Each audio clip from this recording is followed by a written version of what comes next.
I bring you greetings from the North Carolina women of the ELCA. We started our 2020 year with a committee day, a planning session held on January the 18th. Last minute changes with final committee work was set into action. In February, I attended the ELCA President's Conference in Chicago and brought back valuable information to all of our ladies. On March 13th through the 15th of 2020, the spring retreat was held at Curie Beach. The theme, spirituality and the arts, was enjoyed by all in attendance. During the weekend, all enjoyed various art forms of expressing what the scriptures meant to them. No artistic talent was needed though, thank goodness. Then in less than 2 weeks, COVID pandemic hit. Yes, our organization is still pretty much in a holding pattern due to the pandemic regulations. Our spring and fall conference meetings, the yearly WELCA gathering at Lenore University, and all fall retreats have had to be canceled. Our ladies are getting information monthly from our newsletter, the Bulletin, and from our Conference Leaders Committee, which gives it to all conference leaders who then share it with congregational units. As I stated, all conferences and state level meetings have been canceled at the present time. Our triennial gathering that was postponed until August of this year will now be virtual by delegates only. A new triennial has been planned for the 2023 year. All committees are working with Zoom meetings, and then information is sent to congregational units. The Justice Committee is sending each unit information monthly about the different emphasis titles. Some of these are human trafficking, racial equality, domestic violence, child and animal advocacy, suicide awareness, and substance abuse. These are only a few. And with each information, actions that our ladies can take are also included. The Discipleship Committee is working on spring and fall retreats and spring and fall conference programs. We just don't know when we'll be allowed for this to happen.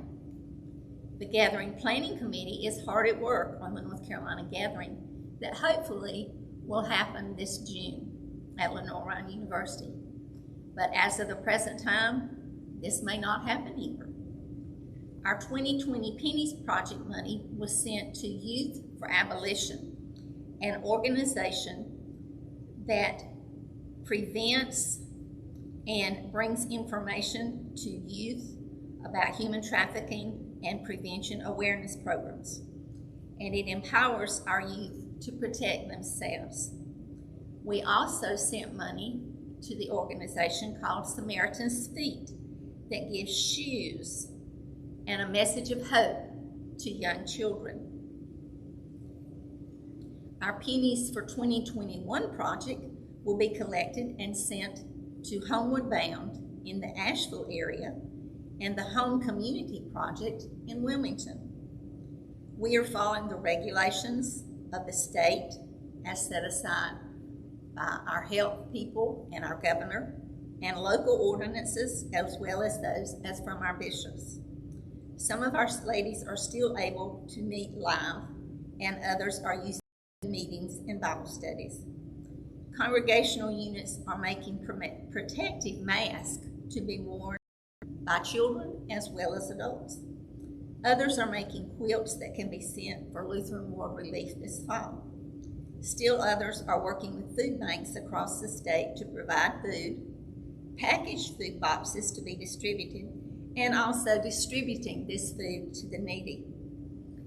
Others are collecting items for help kits and school kits to be made at a later date.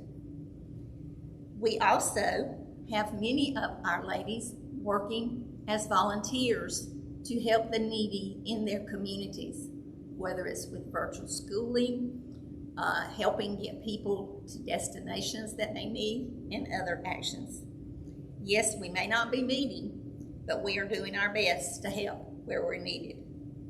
The board is holding Zoom meetings to help come up with ways to get information to our congregational units.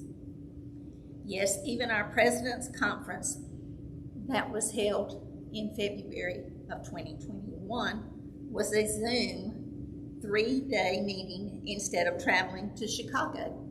5 board members also got to attend this meeting. During this meeting, we learned of upcoming activities and some of the projects that are now on hold because of funding. Our 2017 triennial delegates have been sent information on changes to amend the Women of the ELCA Constitution. These ladies will vote on these changes in August, just before the virtual triennial that will be held.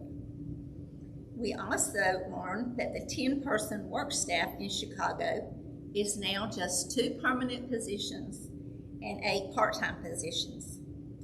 All women of the ELCA are learning to create new ways to complete our mission work. We will continue to work hard and hope this pandemic ends soon. With the vaccinations now being given to anyone 16 and older, we can only pray that our lives get back to a somewhat more normal way of life. As women of the ELCA, we are very anxious to get back to the work our God has asked us to do. If your congregation has any questions, please feel free to contact me or any board member. Thank you.